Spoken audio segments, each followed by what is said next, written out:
Mesdames, Mademoiselles, Messieurs, bonjour. Bienvenue à votre deuxième édition de votre émission Prestige Court. Vous vous souvenez, lors de notre première émission, nous avions parlé de philosophie et surtout nous nous étions intéressés au domaine 1 du programme de terminale. Et c'était pour nous l'occasion de définir la philosophie, de parler de ses relations avec d'autres concepts tels que la religion et la science, de revenir sur son rôle, mais aussi vraiment d'avoir, disons, une idée des appréciations que différentes catégories ou bien différents domaines de connaissances aussi ont par rapport à la philosophie. Et nous avions comme invité, et nous les avons toujours aujourd'hui, M. Diarra, qui est professeur de philosophie au lycée Malick Sy. M. Diarra, bonjour. Bonjour M. Beng, M. Coulibaly également, je vous salue et je salue tous les téléspectateurs et internautes de la chaîne Prestige. C'est encore un plaisir pour moi d'être là. Merci beaucoup. Tout à l'heure, M. Coulibaly, j'ai dit moi, M. Fall. M. Coulibaly, M. Fall, n'est-ce pas un problème culturel, un fait culturel? Bon, d'abord, je vais saluer les téléspectateurs, souhaiter la bienvenue à notre cher invité, M. Diarra. Donc, Coulibaly et Fall, je vais dire que c'est un fait culturel, hein, parce que c'est nos ancêtres qui venaient du Mali pour qu'ils puissent être bien intégrés dans la société sénégalaise. On leur avait donné des noms qui sonnent sénégalais. C'est ce qui a amené du fait que Coulibaly, c'est Fall, Diarra, c'est Ndiaye, Diop, c'est Traoré, Sissoko, c'est Gueye. C'est-à-dire c'est l'intégration africaine. Très bien. De toute façon, on est avec le philosophe. Il va certainement revenir sur cette question. Mais, M. Diarra, aujourd'hui, nous sommes dans le deuxième domaine du programme de terminale, c'est-à-dire la vie sociale. Nous allons nous intéresser particulièrement à deux notions, celle de culture et de nature. Qu'est-ce que c'est que la culture, justement? Et qu'est-ce que c'est que la nature? Et qu'est-ce qui les lie, en fait? Voilà. M. Beng, je vous remercie par rapport à votre question. Et j'ai bien aimé votre introduction lorsque vous avez parlé de Fall, c'est-à-dire la relation qui existe entre Fall et Coulibaly, et dire que c'est un fait culturel. Peut-être que nous aurons l'occasion d'y revenir. Alors, vous posez la question, qu'est-ce que la nature et qu'est-ce que la culture? La question, elle est importante, pourquoi? Parce que ce sont deux notions qui sont polysémiques, c'est-à-dire c'est des notions qui ont plusieurs sens. Par nature, on peut entendre le milieu physique, l'environnement dans lequel nous évoluons. Mais également, la nature peut renvoyer à l'essence d'une chose, c'est-à-dire ce qui définit une chose, ce qui fait d'elle ce qu'elle est, ce sans quoi elle ne serait pas. Voilà ce qu'on entend par nature. La nature d'une chose, c'est ce qui fait de la chose ce qu'elle est, tout simplement. Maintenant, lorsqu'on parle de culture, la notion de culture aussi a plusieurs acceptions, plusieurs sens. Par culture, on peut entendre par exemple l'ensemble des connaissances que l'on possède, ce qu'on appelle généralement une culture générale, mais également la culture peut être une activité de production comme la transformation de la terre par exemple, ou encore la culture comme une activité de reproduction comme en science lorsqu'on cultive les cellules, ou encore la culture peut être l'ensemble des us et coutumes, l'ensemble des traditions qui témoignent de l'art et du génie d'un peuple. Ce qui fait que lorsque vous me demandez bien la relation qui existe entre, par exemple, le naturel et le culturel, et naturel, tout ce qui relève de la nature, et naturel, ce qui est inné, c'est-à-dire ce avec quoi on vient au monde. Et ce qui est naturel est quelque chose qui est transmis par hérédité biologique. Voilà pourquoi le naturel, par exemple, lorsqu'on parle de l'homme, par exemple, est naturel en l'homme ce qu'il partage avec l'animal, c'est-à-dire ce qui renvoie, par exemple, à l'instinct. Et tout ce qui est naturel ne s'apprend pas, on sait le faire naturellement, comme on dit, instinctivement. Vous prenez un bébé qui vient au monde, par exemple, on n'enseigne pas à un bébé comment il faut téter. Il sait le faire naturellement. Manger, boire, dormir, respirer, c'est des choses qu'on n'apprend pas, mais qu'on sait faire naturellement. Pourquoi? Parce qu'on vient au monde avec. Alors que le culturel, ce n'est pas ce qui est inné, mais c'est plutôt ce qui est acquis. Acquis comment? Non pas parce que la nature est ce qui est transmis par hérédité biologique. On dit mais la culture, c'est ce qui est, comment dire, acquis par héritage social. C'est à travers la vie sociale qu'on nous inculque un certain nombre de choses, de connaissances, de valeurs qui constituent notre legs culturel. Voilà pourquoi on ne peut parler de culture si la raison n'est pas présente. Parce que pour qu'il y ait culture, il faut véritablement que l'on puisse apprendre quelque chose. Et c'est ce que j'apprends de ma société qui devient quelque chose de culturel. Vous avez compris? Donc, voilà pourquoi donc, le culturel a besoin de la raison, et c'est ça qui fait que la culture est une spécificité humaine. L'animal ne peut pas avoir de culture. La culture est l'apanage de l'homme. L'homme est le seul être qui soit doué de culture. Vous avez compris? Oui. Donc, M. Jara, si on comprend bien, est naturel ce qui est inné, ce avec quoi on est, et culturel ce qui a été acquis, ce qu'on nous a appris, n'est-ce pas? Maintenant, au regard de ces définitions, doit-on dire que l'humanité de l'homme est l'œuvre de la nature ou le résultat de la culture? Vous avez raison de poser la question, parce que l'on se demande si, parce qu'il faut d'abord définir qu'est-ce qu'on entend par humanité. Il y a l'homme et il y a l'être humain. Je dirais que l'homme, c'est la dimension animale même de l'être. Mais l'humanité, c'est quand l'homme fait usage de sa raison et se distingue des autres êtres de la nature. Maintenant, est-ce que cette humanité, comme vous dites, est-ce qu'elle est naturelle? C'est-à-dire, est-ce qu'en venant au monde, l'homme est déjà un être humain, un être achevé? Est-ce que c'est la nature qui a forgé l'humanité de l'homme? Ou est-ce que c'est la culture qui a fait de l'homme l'humain qu'il est aujourd'hui? Il y a plusieurs thèses pour répondre à cette question.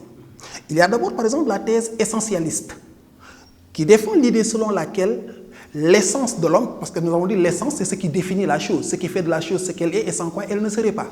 Donc si on pense, c'est-à-dire si on essaie de définir l'essence de l'homme, c'est l'humanité de l'homme, ce qui fait de l'homme un être humain, dans la thèse essentialiste, on défend l'idée selon laquelle l'essence humaine précède son existence, c'est-à-dire l'essence vient avant même l'existence. On est humain avant même de venir au monde. Et cette thèse-là, elle est défendue par exemple par la religion. Dans la religion, on vous dit qu'en réalité, par exemple, ce qui fait de moi l'humain que je suis n'est pas le résultat de l'éducation que j'ai reçue dans la société. Au contraire, il y a un être supérieur, à savoir Dieu, qui a fait de nous les hommes que nous sommes. Et pour étayer une telle thèse, par exemple, dans la perspective religieuse, on vous dit, vous aurez beau donner une éducation à votre enfant, vous aurez beau tout faire pour qu'il soit l'homme que vous voulez qu'il devienne, mais vous n'êtes absolument pas sûr qu'il deviendra celui que vous voulez qu'il devienne. Pourquoi? Parce que la décision ne dépend pas de vous. L'être qu'il est, l'homme qu'il est, la nature qu'il a, n'a pas été façonné par vous, pas par votre éducation, mais plutôt par un être supérieur, à savoir Dieu. Et pour vous donner juste un exemple, je donne l'exemple de, c'est-à-dire, si c'est l'éducation qui façonnait la nature humaine, prenons dans la perspective religieuse, prenons le cas du prophète Moïse. Lorsqu'il est venu au monde, qu'est-ce qui s'est passé? On a dit à Pharaon que celui qui va faire tomber ton règne est venu au monde. Et pour que cela n'arrive pas, Pharaon a demandé à ce qu'on tue tous les bébés garçons. Et ils ont tous été massacrés, sauf Moïse. Pourtant, Moïse a été déposé, comment dire, dans un panier, posé sur le lac, ce que Dieu avait demandé à sa mère. Et Moïse est venu au palais de Pharaon, ramassé par la femme de Pharaon. Mais vous tuez tous les bébés mâles, il y a un bébé garçon qui vient chez toi et tu ne le tues pas. Protégé par qui? C'est ça le problème. Par la nature. On vous dit maintenant, comment dire, si réellement c'est l'éducation que l'on donne à quelqu'un qui forge sa nature, normalement, Pharaon qui était le pire homme de son temps, donc si c'est lui qui a éduqué Moïse, normalement Moïse aurait dû être quelqu'un de mauvais. Pourtant, il est devenu un prophète, un homme de bien. Pour montrer tout simplement que ce n'est pas, dans la perspective religieuse, ce n'est pas les hommes qui définissent la nature notre nature humaine. Notre essence précède notre existence. Avant même que nous ne venions au monde, Dieu a fait de nous l'être que nous sommes. Monsieur Diarra, mais tout à l'heure, vous avez parlé de la culture qui est forcément liée à la raison. Tout à l'heure, vous l'avez dit. Mais si nous savons que la culture est un fait extrêmement relatif, parce qu'au fond, en fait, c'est un fait qui change selon le temps et selon l'espace. Et aujourd'hui, on met ça par rapport à la raison. Est-ce que vous ne pensez pas que, en fait, là, cette raison-là devient une raison subjective, finalement. Oui, mais parce que si vous posez le relativisme culturel, c'est un problème auquel on est confronté. Mais avant d'en revenir, j'aimerais quand même qu'on termine un peu ce point que l'on a soulevé par rapport à la nature humaine. J'ai dit donc, l'homme n'est pas c'est-à-dire, pour les essentialistes, pour la thèse essentialiste, c'est-à-dire l'homme est naturellement humain. Parce qu'il y a un être suprême qui a décidé de son existence, qui a décidé de sa vie. Vous avez compris? C'est-à-dire, Dieu est l'architecte de la vie de l'homme, c'est lui qui l'a façonné, et peu importe l'éducation que vous allez lui donner, n'adviendra que ce que Dieu veut qu'il advienne. Maintenant, dans la même thèse, il y a Platon, par exemple, dans le mythe d'Èr, qui défend la même idée, selon laquelle l'humanité de l'homme également est donnée au départ avant même qu'il ne vienne au monde. Et ça, il le dit dans le mythe d'Èr. Dans le mythe d'Èr, qu'est-ce qu'il raconte? Il raconte qu'avant que nous ne soyons des hommes, nous étions d'abord des âmes. Et il dit nos âmes vivaient dans le monde intelligible. Dans ce monde intelligible, il dit Dieu avait convoqué toutes les âmes et devant chaque âme, il avait mis un nombre infini de destins. Et il a demandé à chaque âme de choisir le destin qu'elle voulait. Chaque âme a librement choisi. Il n'y avait qu'une seule condition, c'est que le choix était irréversible. Quand vous faites votre choix, vous allez devoir l'assumer. Et chaque âme a librement choisi son destin. Puis, elles ont toutes traversé le fleuve de l'été, qu'il appelle le fleuve de l'oubli, et intégré les corps, donnant ainsi naissance à l'homme. Ce qui fait que je ne sais pas avoir aussi ton opinion là-dessus par rapport à toi, mais j'ai le sentiment que M. Diarra, aujourd'hui, en tant que philosophe, utilise des arguments religieux pour expliquer la raison, ce qui n'est pas très courant. C'est pourquoi j'ai bien spécifié en disant, je commence par la thèse essentialiste, c'est-à-dire la thèse qui défend cette idée selon laquelle l'humanité de l'homme est le fait de la nature. Parce que lorsqu'on parle de nature, l'une des définitions, mais si la nature c'est ce qui est inné, ça veut dire que c'est ce qui n'a pas été l'œuvre de l'homme. Autrement dit, dans la perspective religieuse, on définira la nature comme étant l'œuvre de Dieu, tout simplement. Vous avez compris? Et la culture, c'est pourquoi d'aucuns le définissent comme étant ce que l'homme ajoute à la nature. Donc c'est à partir du savoir et du savoir-faire de l'homme, tout ce qu'il met en œuvre, tout ce qu'il crée, tout ce qu'il fabrique, tout ce qu'il met à jour, c'est cela qui est considéré comme étant un artifice culturel. Mais tout ce qui est œuvre divine est considéré comme étant l'œuvre de l'âme, comme étant quelque chose de naturel. Vous avez compris? Mais quand nous entendons Karl Marx dire, là où commence l'humanité, la nature s'arrête. L'homme a cultivé et humanisé la nature. Nous, en tant que profanes, il parle de la nature en tant que milieu physique. La nature en tant que, l'environnement. Et même, on peut parler de notre nature. Mais nous avons changé. Je vais parler de Marx, de toute façon, parce que c'est pourquoi j'ai commencé par la thèse essentialiste. Cette thèse essentialiste, elle n'est pas partagée par tous. Autant il y a ces thèses essentialistes, donc j'ai dit tantôt avec Platon, qui montre qu'en venant au monde, l'homme ne vient pas seul, il vient accompagné de son destin, et sa vie ne sera rien d'autre que la matérialisation du choix de son âme dans ce monde intelligent. Il ne peut pas être autre chose que ce qu'il a déjà choisi. Maintenant, cette thèse essentialiste, elle est battue en brèche par la thèse existentialiste. Cette thèse existentialiste défendue de selon laquelle l'existence précède l'essence. Ça veut dire quoi? Qu'en réalité, l'homme n'est pas un être achevé au moment même où il vient au monde. Non, l'homme est un être qui se construit. Notre humanité n'est pas donnée au départ, elle s'acquiert dans le temps. Voilà pourquoi Jean-Paul Sartre est contre cette thèse religieuse. Il dit qu'il n'existe pas de nature humaine parce qu'il n'y a pas de Dieu pour la concevoir. L'homme est un être de raison. Parce qu'il a une raison, il est capable de faire des choix. Et parce qu'il fait des choix, c'est un être de liberté. Et Sartre dit, nous sommes condamnés d'ailleurs à être libres. Je rappelle, mesdames, messieurs, que nous sommes en train de suivre votre émission Prestige Court. Et aujourd'hui, donc, nous sommes en train de parler de nature et de culture. Et comme d'habitude, nous avons comme invité M. Diarra et M. Fall aussi est également présent comme co-animateur de cette émission. M. Fall, vous disiez, allez-y. J'ai parlé de Karl Marx. Maintenant, on a survolé quelque part où aussi Jean-Jacques Rousseau nous dit, pour l'homme, l'état de nature est un état qui n'existe plus, ou probablement n'existera jamais. Vous parlez de choses c'est différent. l'état de nature dont parle Rousseau, c'était dans la perspective de voir comment est née la société. Et il emprunte cette idée d'état de nature à Thomas Hobbes, qui le premier a voulu comprendre comment est née la société, et il dit, de toute façon l'homme a toujours vécu en société, mais si je veux savoir comment, par exemple, la société a commencé, imaginons que la société a commencé à un moment donné, et qu'à partir de ce moment, il y a une séquence temporelle qui a existé avant ce moment, et il dit cette séquence temporelle, appelons-le état de nature. Et Rousseau précise en disant, maintenant, cet état de nature, ce n'est qu'une hypothèse de travail. L'état de nature n'a jamais existé, n'existe pas et n'existera sans doute jamais. Mais c'était juste quelque chose qu'ils ont utilisé pour pouvoir véritablement, comment dire, essayer de fonder le contrat social, ce qui a donné naissance à la vie sociale. Maintenant, pour revenir à Karl Marx, toujours par rapport à la thèse existentielle, j'ai dit, Jean-Paul Sartre déjà, il montre que l'homme est un être de raison et que ce qui fait de lui l'humain qu'il est, ce n'est pas Dieu, l'homme n'est pas une histoire achevée, au contraire, il est une histoire à écrire. Et il dit, il sera l'auteur même de cette histoire. Il n'est pas une marionnette entre les mains du destin.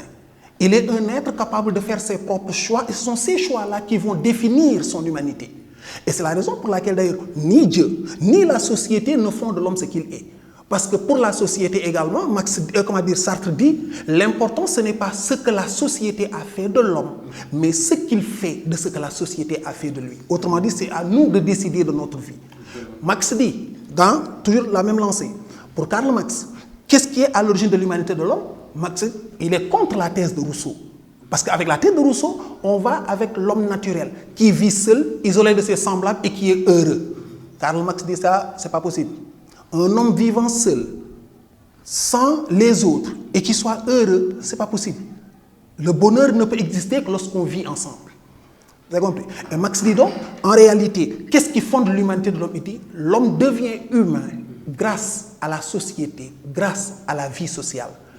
C'est dans la vie sociale que nous nous humanisons, parce que c'est dans la société où on nous donne une éducation, où on nous inculque des valeurs, tout simplement. Vous avez compris? D'ailleurs, dans la 6e thèse sur Feuerbach, Karl Marx dit « L'essence humaine n'est pas une abstraction inhérente à l'individu isolé, dit dans sa réalité, elle est l'ensemble des rapports sociaux. Donc c'est dans le commerce avec les autres, dans mes échanges avec les autres, que je m'humanise, que je deviens véritablement un être humain. Mais un homme ne peut pas vivre seul dans la nature et devenir humain. » D'une certaine manière, Aristote l'avait dit.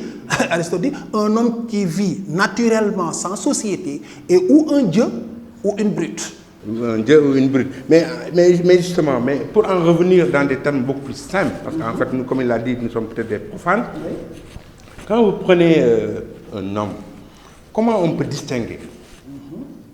Parce que moi, si j'ai bien compris, il y a deux combats, j'allais dire, deux concepts qui se battent en lui, qui existent en lui, qui poussent en lui, que sont justement cette nature-là et cette culture-là.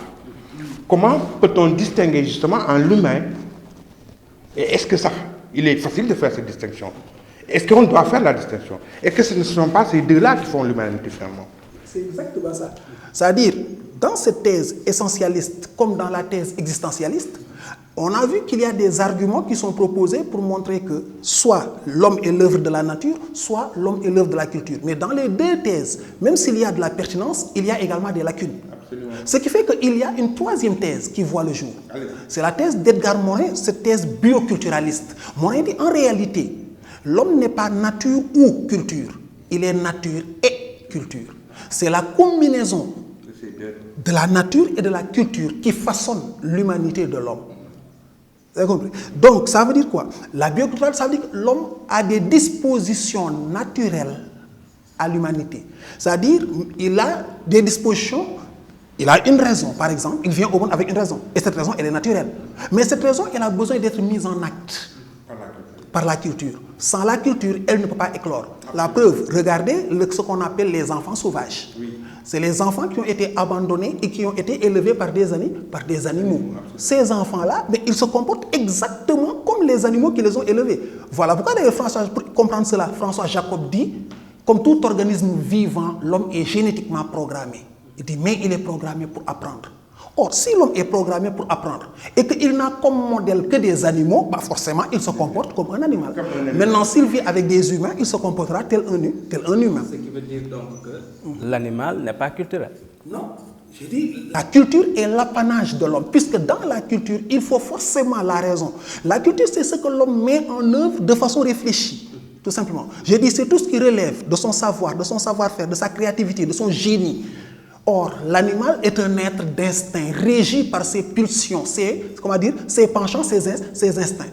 Mais l'animal n'est pas doué de raison. Voilà pourquoi la culture est l'apanage de l'homme, est une spécificité humaine. Ce qui nous permet, M. Diarra, d'entrer, de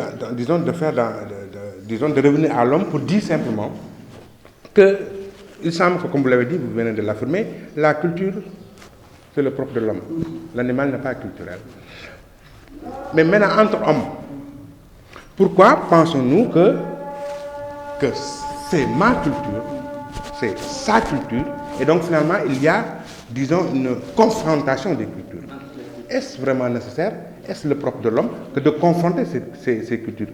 Parce que c'est lui, la culture. En fait, comme vous l'avez dit, la culture est l'apanage de l'homme, la culture est le propre de l'homme. Mais la culture a deux dimensions. Elle est à la fois relative et universelle.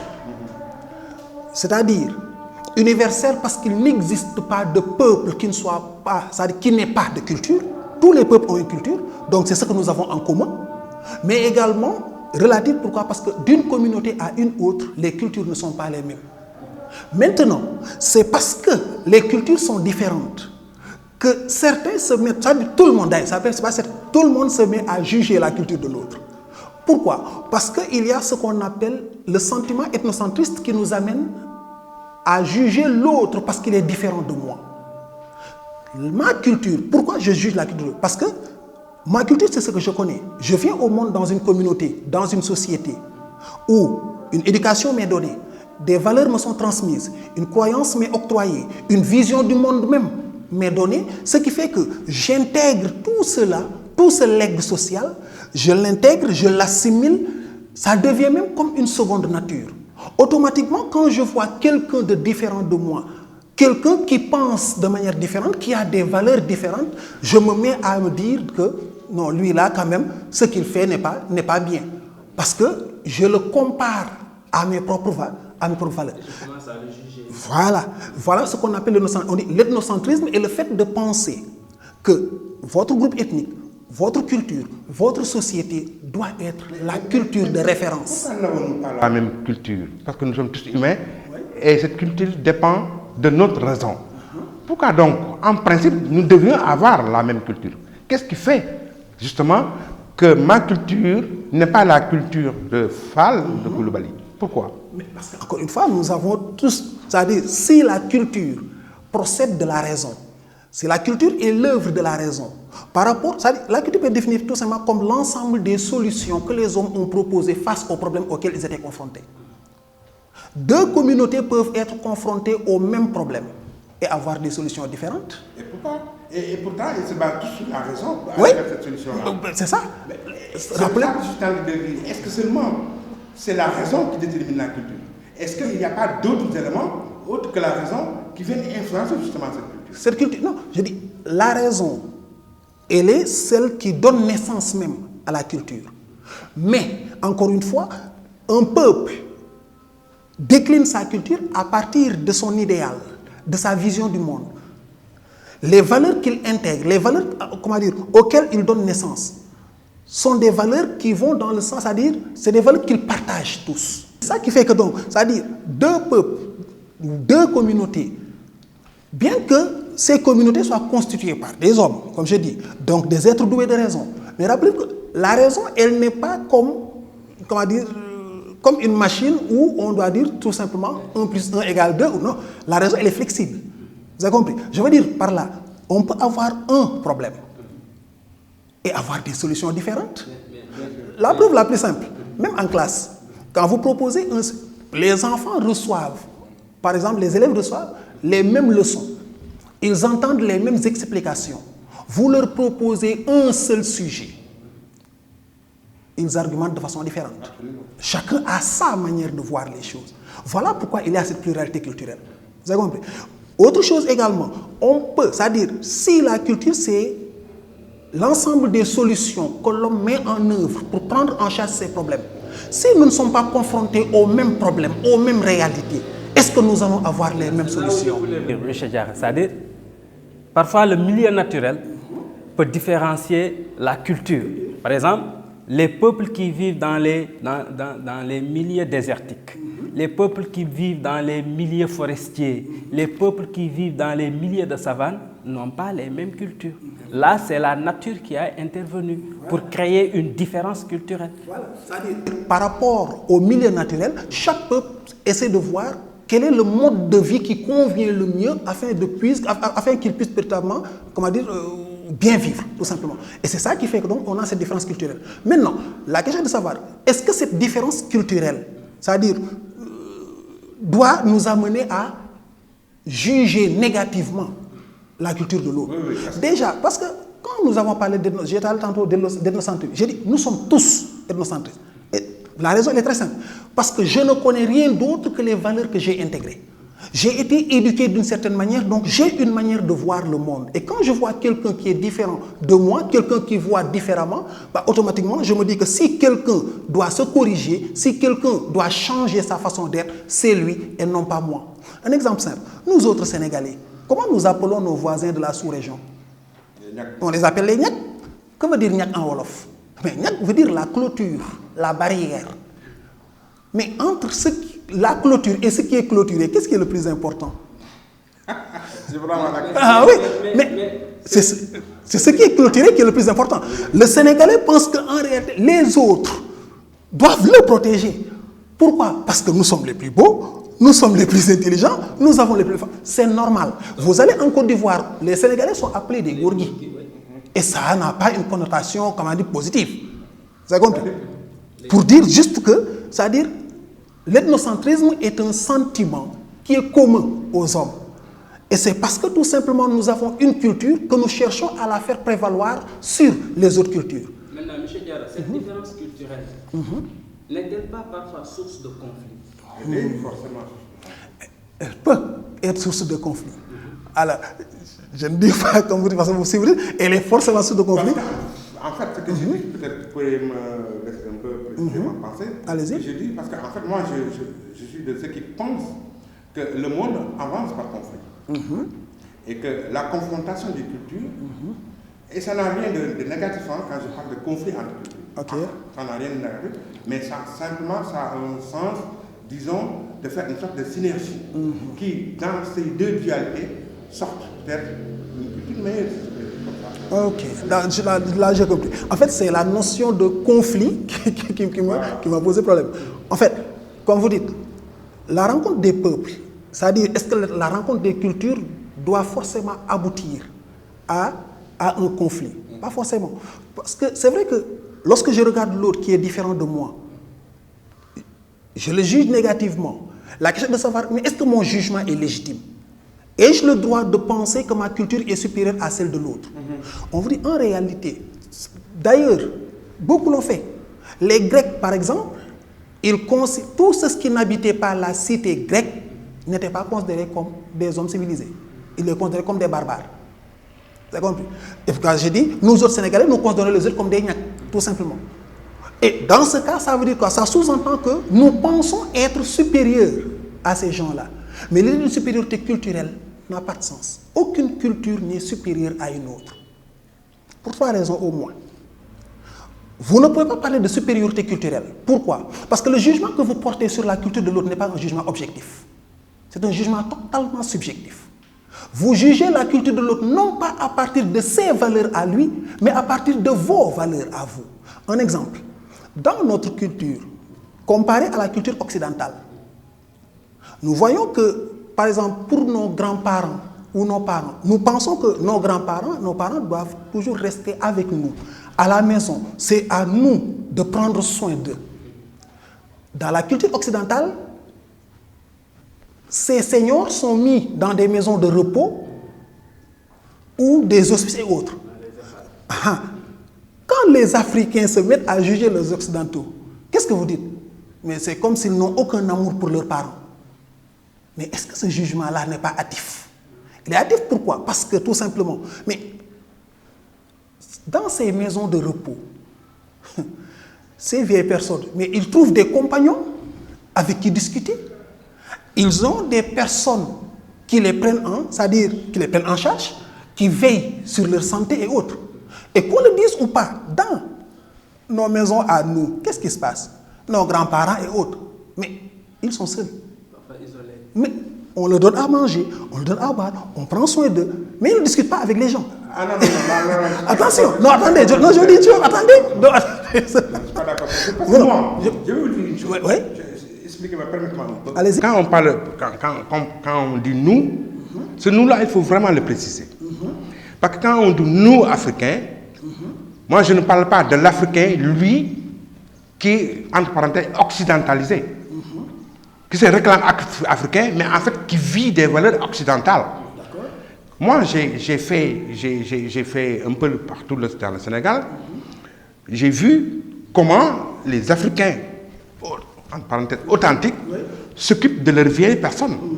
C'est des gens qui sont consultés, c'est vraiment la gérontocratie qui est là. C'est eux qui décident, c'est eux qui ont la parole par rapport aux jeunes. Nous, là, et ce qu'on reproche plutôt aux Européens, c'est aussi qu'à un certain âge, tu as l'impression d'être inutile. On te met en quarantaine. Même si dans cette quarantaine-là, tu peux t'épanouir. Mais en vérité, tu ne fais plus partie de la société parce qu'atteint par un certain âge, parce qu'atteint par un certain nombre de maladies, etc., etc. Alors que ce n'est pas le cas ici. En tout cas, traditionnellement. Traditionnellement, c'est des gens... Ah oui, oui.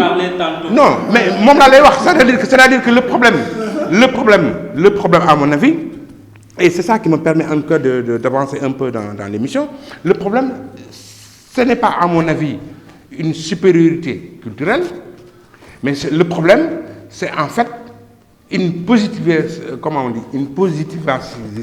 vous pourrez mettre, positivation de certaines valeurs par rapport à d'autres. Parce que ici, moi, je peux avoir des valeurs qui sont bonnes, mais même si j'ai des valeurs qui sont mauvaises par rapport aux autres, l'autre aussi en a. Et donc, ça me permet de parler un peu de Senghor, puis voilà, dans la situation de l'université. Mais pour revenir un peu à ce dont je parlais, je veux dire, c'est vrai que dans notre culture à nous, nos parents, comme nos grands-parents, ils sont adulés, ils sont aimés. Je dis, on prend soin d'eux. Ça, c'est la réalité. Ils sont utiles. Ils sont très utiles. On est d'accord là-dessus. En Afrique, d'ailleurs, on les compare à des bibliothèques. Ils sont les gardiens du savoir. On est d'accord là-dessus.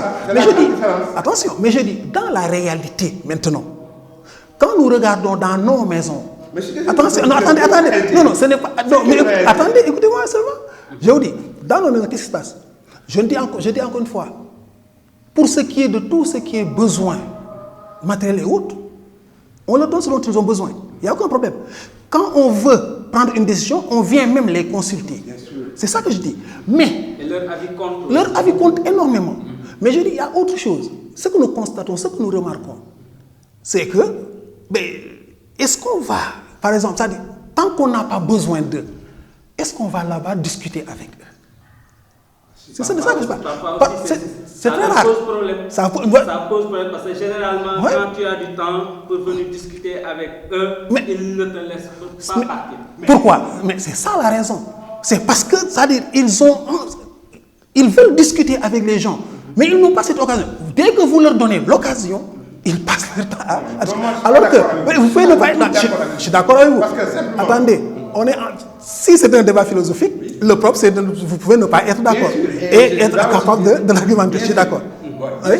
Maintenant, je dis juste que si on doit comparer, quand je parle de l'occidentalisme, pourquoi j'ai dit que le jugement il est subjectif lorsque je juge la culture de l'autre? Je ne le juge pas d'après ses valeurs à lui, mais je juge son comportement d'après mes valeurs. Or, comme nous n'avons pas les mêmes valeurs culturelles, ce jugement ne peut pas avoir de sens. Deuxièmement, pour dire qu'il n'y a pas de supériorité culturelle, si la culture est ce qui définit l'humanité de l'homme, dire à quelqu'un que ma culture est supérieure à la tienne, cela sous-entend autre chose. Cela sous-entend que je suis plus humain que toi. Or, comment quelqu'un de réfléchi peut regarder son prochain et lui dire « je suis plus humain que toi » Lévi-Strauss disait que le barbare est celui qui croit à la barbarie. Vous avez compris? Donc, pour ces deux raisons, par exemple, on ne peut pas prétendre, on ne peut pas parler d'une supériorité culturelle. D'une supériorité culturelle. Toutes les cultures se valent. Absolument. Vous avez compris? Merci beaucoup. Une dernière question peut-être. Oui, monsieur Diarra. Question peut-être. Oui, monsieur Diarra. Avec la mondialisation, où le monde est comparé à un village planétaire, pour une culture, s'ouvrir est se perdre. Et c'est ce dont vous parliez tantôt. Aujourd'hui, nous vivons à une époque où les moyens de télécommunication sont devenus très performants. Comme vous dites, le monde est devenu un village planétaire.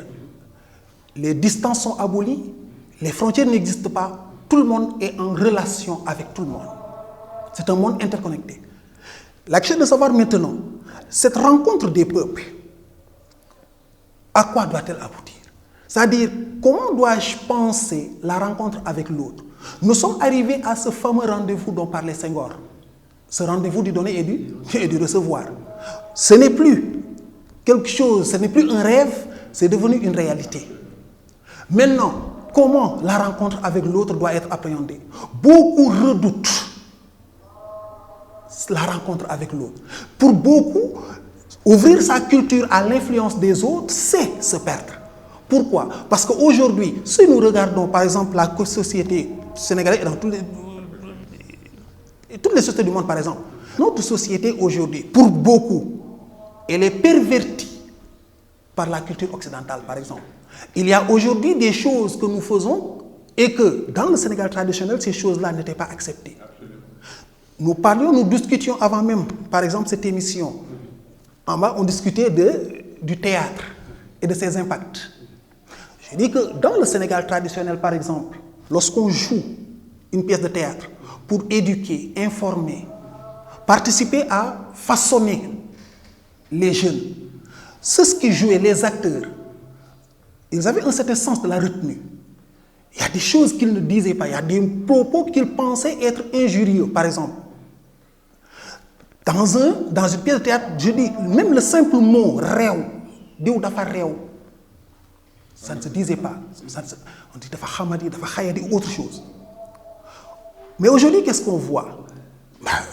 On insulte, en fait. Et des gens pensent en réalité, ça, nous l'avons hérité de l'influence des autres cultures. On a peur de l'autre, pourquoi? Parce que souvent, ça crée ce qu'on appelle les conflits de génération. La jeunesse aime le renouveau.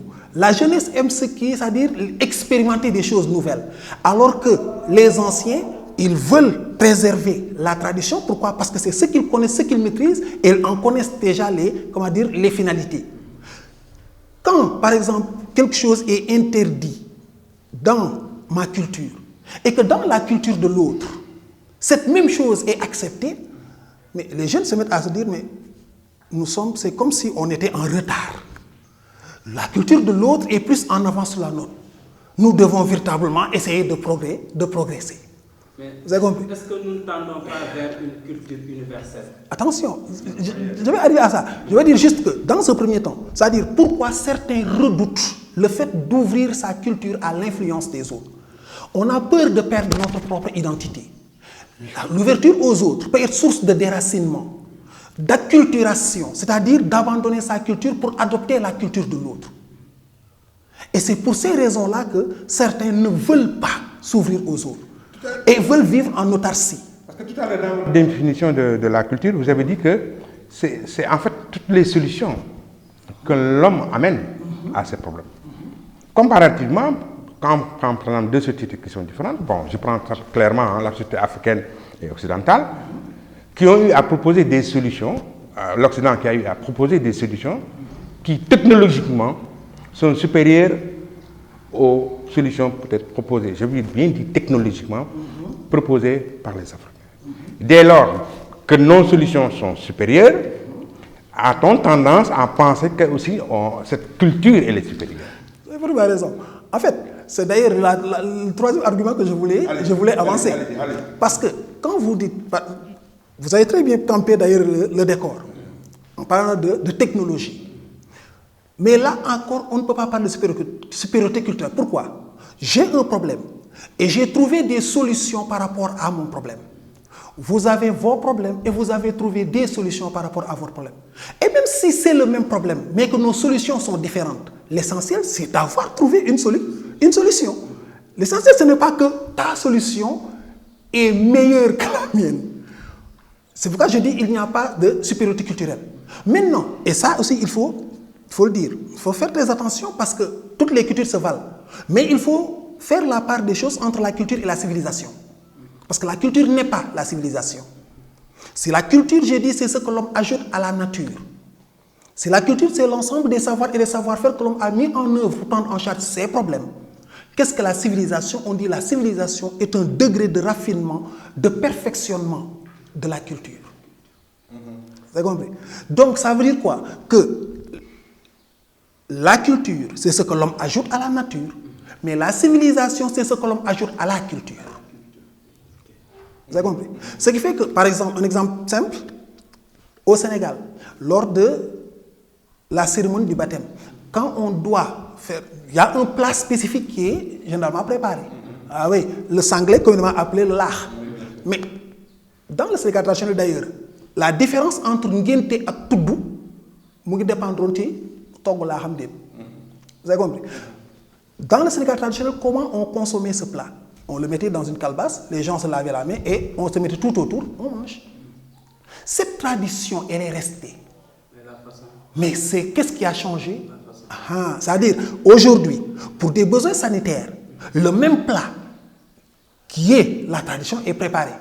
Mais la manière de consommer ce plat a changé. Mais c'est là justement que je t'interpelle. Parce qu'effectivement, avant, on mangeait autour d'une calebasse, mais aujourd'hui, on emprunte à l'Occident sa cuillère, on lui emprunte, je ne sais pas, son plat, on lui emprunte beaucoup de choses, et voilà, c'est ça le problème. C'est ça le problème. Donc, on est d'accord d'une certaine façon que, en fait, ce que l'autre fait par rapport à ce domaine-là est meilleur que ce que nous faisions, et dès lors, on le prend. On peut voir chez l'autre, et d'ailleurs, c'est ça la deuxième part, parce que j'ai dit tantôt que certains redoutent la rencontre avec l'autre. Mais, en vérité, est-ce qu'on doit redouter cette rencontre avec l'autre? Est-ce que même la rencontre avec l'autre n'est pas une nécessité? Mais c'est pourquoi, d'ailleurs, ce dont vous parlez tantôt, Senghor, tout ce dont il parlait, c'est de ça, cette culture de l'universel. Nous devons aller à la rencontre de l'autre. Il disait enracinement. Et c'est pourquoi, d'ailleurs, Césaire dit une culture qui s'isole, s'étiole et meurt. Ça veut dire donc qu'une culture a besoin de l'apport des autres. Ça veut dire donc quoi? La rencontre avec l'autre est une nécessité. C'est une réalité aujourd'hui. On ne peut pas vivre en autarcie aujourd'hui. Mais comment je dois, c'est-à-dire quelles sont les précautions que je dois prendre pour ne pas avoir à subir des déboires par rapport à cette rencontre? Senghor nous a donné la solution, c'est ce dont vous venez de parler. Il dit commence par t'enraciner dans ta culture. Que veut dire cet enracinement? Mais c'est comprendre qui on est, comprendre les valeurs de sa propre culture, savoir que votre culture n'est pas inférieure à la culture de l'autre, même si elle est différente de la culture de l'autre. Être fier de qui on est. Quand on est fier de ses valeurs, là il dit maintenant, quand on sait qui on est, quand on sait ce que vaut sa propre culture, tu peux t'ouvrir aux autres. Le temps nous est compté par rapport à ce qui reste. Rapidement, la religion est un fait culturel. La religion est un fait culturel. On peut faire une comparaison? Alors, j'ai dit tantôt que, en fait, même la dernière fois, j'ai dit que la religion, encore une fois, rappelez-vous que ce n'est pas quelque chose qui a été créé par Dieu. C'est la religion a été créée par les hommes. C'est le sentiment du religieux qui est naturel. C'est-à-dire, l'homme qui vit, étant doué de conscience, ne peut pas manquer de remarquer que cet ordre qu'il y a dans cet univers ne peut pas être, c'est-à-dire, doit forcément venir de quelque chose ou de quelqu'un. Ok, d'accord, rapidement. La science aussi? La science est un fait culturel aussi. Et c'est pourquoi, d'ailleurs, c'est-à-dire, quand on parle de est-ce que la culture ne pourrait pas détruire la nature? On peut se poser la question, parce que la science étant considérée comme un fait culturel, donc on pense qu'aujourd'hui, à cause de la science par exemple, on parle de pollution, on parle c'est-à-dire de beaucoup de choses qui ont des impacts négatifs en tout cas sur la nature en tant que milieu physique et même sur la nature de l'homme. L'antisémitisme, l'antinégritisme, c'est des faits culturels aussi? L'antisémitisme. L'antisémitisme. L'antinégritisme. Et ça, c'est plutôt, c'est-à-dire ce que j'ai appelé, par exemple, l'ethnocentrisme. Quand cet ethnocentrisme, c'est-à-dire le fait de croire que votre culture est supérieure à celle des autres, quand ce sentiment est exacerbé, il donne naissance à ce qu'on a appelé la xénophobie. La xénophobie, c'est la peur de l'autre, la peur de l'étranger. Or, qui est l'étranger? Dans le mot étranger, il y a le mot étrange. Et étrange, ce qui est bizarre, ce que je n'ai pas l'habitude de voir. L'autre est un étranger pour moi, il est étrange pour moi. Pourquoi? Parce que tout simplement, nous ne partageons pas les mêmes valeurs culturelles. Donc, je n'arrive pas à le comprendre, et parce que je ne le comprends pas, je me méfie de lui.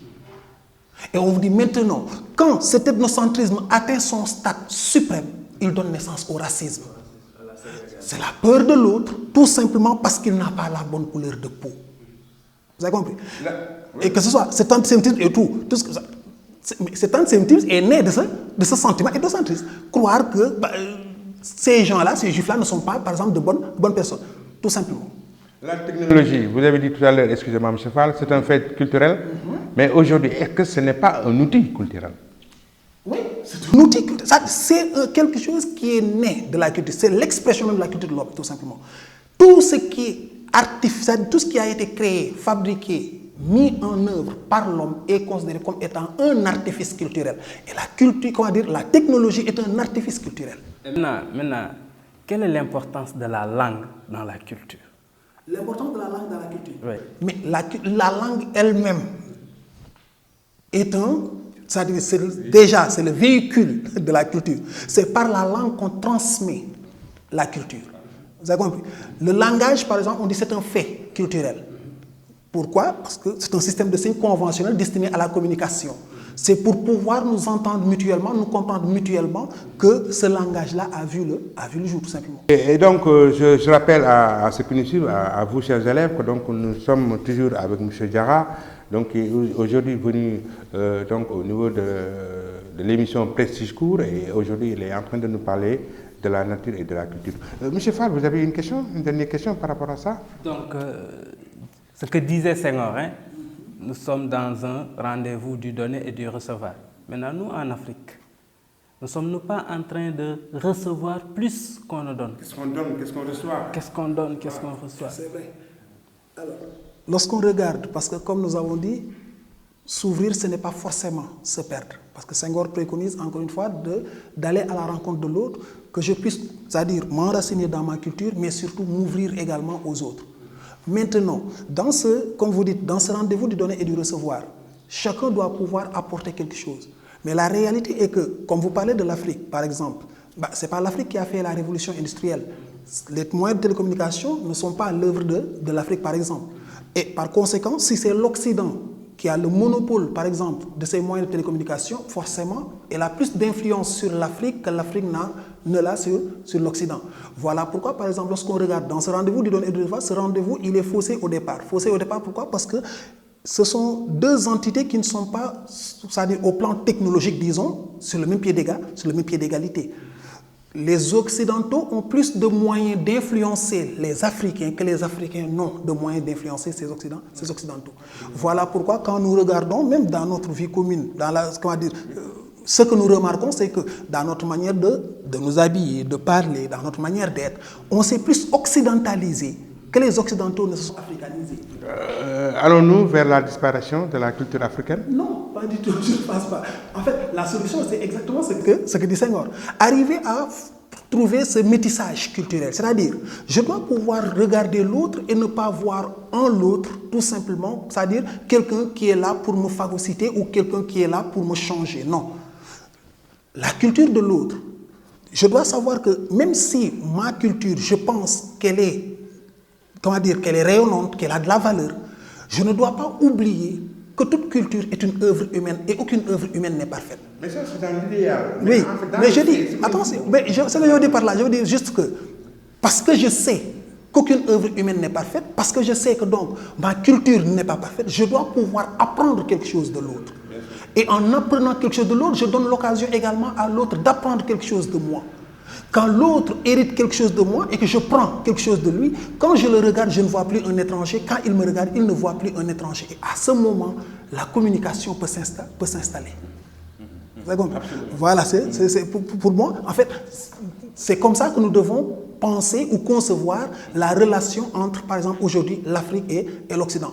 On n'a pas à, c'est-à-dire, la réalité, comme vous dites quand même, c'est que nous subissons quand même une domination. C'est-à-dire, c'est comme quand les gens parlent de néocolonialisme. Mais oui, on est colonisé au plan culturel. C'est une réalité. C'est une réalité. Qu'on le dise ou pas, c'est ça la vérité. Vous avez compris? Aujourd'hui, moi, quand je parle à mes amis, je dis, quand on parle du Sénégal, on dit le pays de la teranga. Et c'est vrai. En tout cas, il fait un temps où c'était vrai. Mais aujourd'hui, j'ai comme l'impression que ce n'est rien d'autre qu'un slogan. Pourquoi? Parce qu'aujourd'hui, quand un Sénégalais, par exemple, construit une maison dans certains quartiers, surtout les nouveaux quartiers, ben, comment on vit? Tout le monde, ben oui, tout le monde s'enferme dans sa maison. Et à la porte, vous avez cet interphone. Quand vous arrivez, vous pouvez faire des milliers de kilomètres, vous venez voir quelqu'un, vous sonnez, on ne s'occupe pas de... C'est-à-dire, dans le Sénégal traditionnel, qu'est-ce qu'on connaissait? Les maisons n'étaient pas fermées. Mais oui, les gens entrent. Quand vous arrivez dans une maison, la première chose qu'on fait, c'est vous demander de vous asseoir. Avec 5 minutes de salam alek, on vous donne de l'eau à boire pour vous mettre à l'aise, afin que vous puissiez avoir le courage de dire la raison pour laquelle tu es là. Ce qui aujourd'hui tend à disparaître. Pourquoi? Parce qu'aujourd'hui, on vit la famille nucléaire. C'est-à-dire, d'ailleurs, même avec nos jeunes filles aujourd'hui, quand vous devez vous marier avec une jeune fille, l'une des conditions qu'elle pose, surtout généralement aujourd'hui, c'est de dire, je ne vais pas habiter avec mes beaux-parents, autrement appartement. Monsieur, madame, ah oui. Alors que dans le Sénégal traditionnel, c'est des concessions, une cour commune avec le père qui est là, en train de veiller sur tout le monde. Aujourd'hui, c'est des choses qui ont tendance à disparaître. Pourquoi? Parce que tout simplement, nous copions le mode de vie occidental.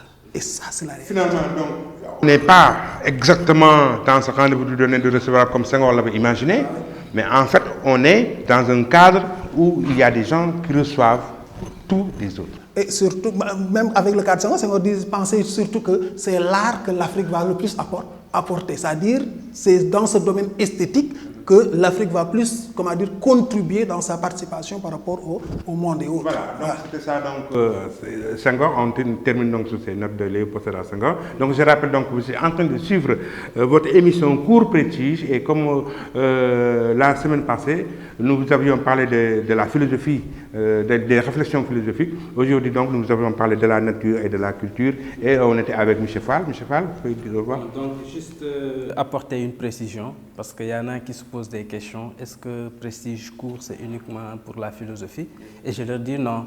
C'est-à-dire, nous avons commencé par la philosophie, mais nous allons, n'est-ce pas, bien sûr, d'autres domaines. Voilà, d'autres matières, n'est-ce pas, seront invitées ici. Absolument, absolument. Et donc, nous avons toujours le plaisir de recevoir vraiment notre professeur, notre philosophe maison, moi, je l'appelle comme ça, parce qu'en fait, aujourd'hui, donc, moi, je le considère comme quelqu'un, comme Fall d'ailleurs, qui fait partie de Prestige. Vraiment, professeur, nous avons encore eu aujourd'hui beaucoup de plaisir à vous recevoir et à profiter de vos connaissances. Le plaisir de les partager véritablement parce que vous avez été véritablement à la hauteur comme d'habitude. En tout cas, sincèrement, j'ai bien apprécié les questions qui ont été posées. Peut-être qu'avec une contrainte de temps, on ne peut pas, par exemple, développer tout ce qu'on vous le dit, mais il y a des choses intéressantes qui ont été dites et j'espère que cela va profiter quand même aux élèves. Absolument, cela va donc profiter aux élèves. C'est effectivement le but de cette émission, c'est-à-dire d'aider nos élèves qui sont en classe de terminale, en quoi de mieux préparer donc, le baccalauréat, surtout en matière de philosophie. Pour le moment, comme l'a dit M. Fall tout à l'heure, ou M. Koulibaly, je reviens sur le fait culturel, peut-être certainement le professeur. Je vais lui donner 1 minute pour ça, il a oublié. C'est important. Oui. Parce que quand vous avez posé la question, c'est-à-dire, l'ethnocentrisme, est-ce qu'il est toujours source de conflit? J'ai dit non, pas toujours. Parce qu'au Sénégal, par exemple, il y a un cas particulier. L'ethnocentrisme, au lieu de diviser, réunit les gens. Et c'est ce que les sociologues ont appelé le cousinage à plaisanterie ou la parenté à plaisanterie. Un Sérère peut traiter de tous les noms d'oiseaux un Alpulaar. Et ce sera toujours dans la bonne humeur. C'est normal, pourquoi? Parce que tout simplement, ils ont tissé des liens qui leur permettent de traiter l'autre d'esclave, de tout ce qu'il veut, sans qu'il y ait de problème. Et le génie du Sénégal a été de faire quoi? D'étendre cette parenté à plaisanterie, c'est-à-dire de passer des groupes ethniques au nom. On dit Ndiaye, c'est le cousin de Diop.